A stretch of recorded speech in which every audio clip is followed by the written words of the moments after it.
CBC News Vancouver Saturday with Justine.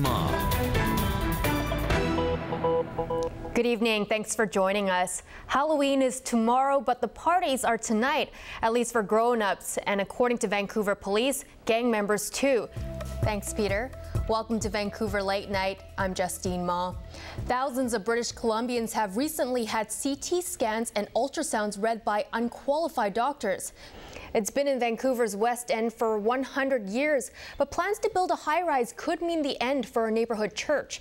Somewhere in the Vancouver area, someone's life is about to change in a very big way. They've just won the lottery. $50 million. And if you're really in a bind, you can always hit up a 7-Eleven, but let's just hope it doesn't come to that. The crowd is just absolutely pumped up, and a lot of these guys are spending big bucks on the big day, which is great news for businesses. Tony, it really is the news that everyone had been dreading this morning. Police found the woman's body in a wooded area off Indian Road. Natalie, it was around this time last night when neighbors saw flames leaping from the roof of this shed.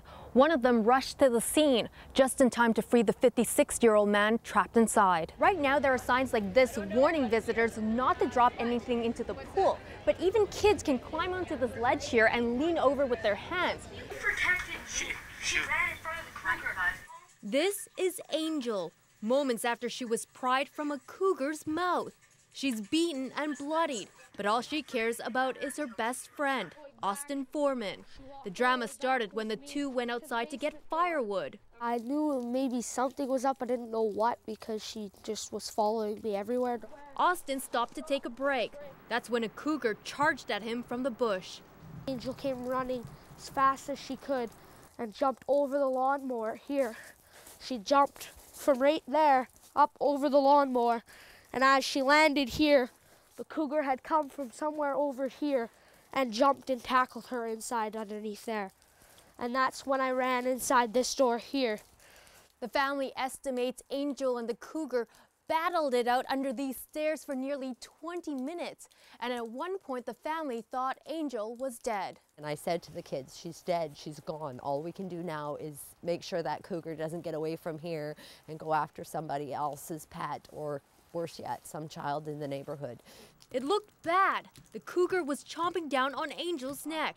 Foreman called police, and an officer arrived in minutes. I could see the cougar's tail and its kind of hind sitting right down here. And so I took one shot and I seen it hit it. It took 2 shots to kill the big cat, but it was Angel everyone was worried about. It was just laying there kind of motionless, and then about 3 or 4 seconds later it kind of started coughing up some blood and it got up. As soon as I walked down the steps there, she had come up to me halfway and made sure that I was all right, and I pet her. The 1.5-year-old golden retriever is recovering from a swollen eye and puncture wounds to her head, neck, and legs. The foremen say it would have been a different story if it wasn't for Angel. If the dog wouldn't have been out here, that cougar would have had my son.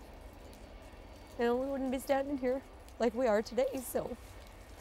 She's more than a best friend now. She's my guardian angel. Ooh, my boy. Justine Ma, CBC News, Boston Bar. Mike Hopcraft is known as the reptile guy. He spent the past 4 years running a rescue center in Abbotsford, but even he's never seen anything like this. I found this little guy and another one with actual holes actually drilled in them. Hopcraft picked up a pair of turtles last week from a man in Delta. The owner told Hopcraft the handles made it easier to carry the 30-pound sulcata tortoise. He could also leash the small turtle when he left it outside. If that wasn't enough, he also accessorized it by gluing a jewel to its shell. I just told him, like, you know, you shouldn't get an animal and then have to modify it to suit your lifestyle. And if that's the case, then don't get the animal in the first place. You're causing pain and uncomfort to an animal just to make your life easier. We spoke to a veterinarian who specializes in reptiles, and he tells us there's live tissue, nerves, and blood cells under these shells. So when someone is drilling a hole into these animals, they're causing them physical pain. The SPCA is investigating, and animal cruelty charges could be laid. I'm not sure if this is a deliberate act of cruelty or whether it was ignorance, but either way, this individual, I believe, caused these animals to be in distress and committed an offence. We tried to contact the owner, but no one answered the door at the Delta home. The SPCA is also investigating whether dogs and other animals in the home are receiving proper care. So far, the turtle and tortoise appear to be doing well. Hopcraft is taking them to get checked out by a vet. If they're healthy, he intends to use them to educate the public. Justine, CBC News, Abbotsford. Investigators have been scouring this area off Indian Road for the past 3 days. Somewhere out here could be evidence that can lead them to Tyisha Jones's killer. If they're conscious, it will cause them to not sleep, not eat, then it may cause them to just turn themselves in. Mounties suspect foul play in the 18-year-old's death. They're treating it as a top priority, knowing it has the community on edge. It's pretty scary. Nobody wants me walking alone. Marcella Joe says Tyisha's body was found only steps away from her home. I was sick to the stomach and for a couple hours and I was shaking. This grandmother says she's keeping a close eye on her 6-year-old granddaughter these days. I just want the safety of not only my granddaughter and kids, but everyone in the community. An autopsy on Monday will provide answers about how Tyisha died. For now, police are advising residents to travel in groups or to take public transportation, since it's not clear yet whether the attack on Tyisha was random or targeted. We're working towards that answer, and again, we need that support and help from the community. And so far, the community has done just that, rallying behind Tyisha's family. We're very close to the family, and they're very dear to us, and we wanted to do something to show that we care and we feel their pain. A pain that will long be felt, even if someone is arrested.